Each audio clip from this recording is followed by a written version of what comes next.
సాధారణంగా మన జీవితంలో కొన్ని సంఘటనలు అర్థం కానట్టుగా జరుగుతుంటాయి. కానీ నిజానికి అవన్నీ దేవుడు మనకిస్తున్న చిన్న చిన్న రక్షణ సంకేతాలు.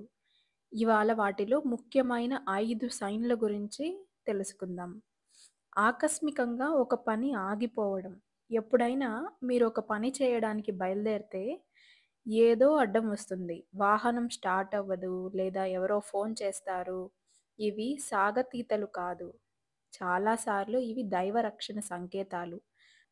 మనకు ప్రమాదం దూరం అవుతుందంటే ఇదొక సూచన.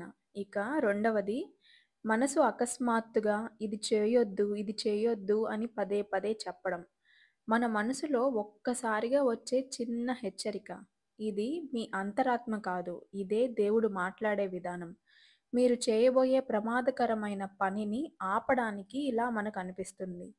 ఇక మూడవది, రాత్రి లేదా ధ్యాన సమయంలో మనకి ఉన్నట్టుండి చాలా ప్రశాంతంగా అనిపించడం. ప్రత్యేకంగా ఏ కారణం లేకుండా మనసు చాలా శాంతంగా ఉన్నప్పుడు మీలో ఒక రక్షణ శక్తి పనిచేస్తుంది. అదే దేవుడి దివ్య కవచం. ఇక మూడవది, కొందరిని మన జీవితం నుంచి దూరం చేయడం. మనకు దగ్గర వాళ్ళు దూరం అవ్వడం చాలా బాధగా అనిపిస్తుంది. కానీ కొన్నిసార్లు దేవుడు మనకు నెగెటివ్ ఎనర్జీ తీసేయడానికి కొంతమందిని మన దారిలో నుంచి తప్పిస్తాడు. ఇది కూడా ఒక రక్షణే.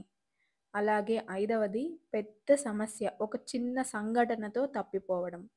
ఎప్పుడైనా ఒక పెద్ద ప్రమాదం మీ దగ్గరకొచ్చి కూడా చిన్న కారణంతో తప్పిపోయిందా? ఉదాహరణకి, మీరు 2 నిమిషాలు ఆలస్యంగా రోడ్డు దాటడం వల్ల ప్రమాదం తప్పిపోవడం. ఇది 100% దైవ రక్షణ సూచన.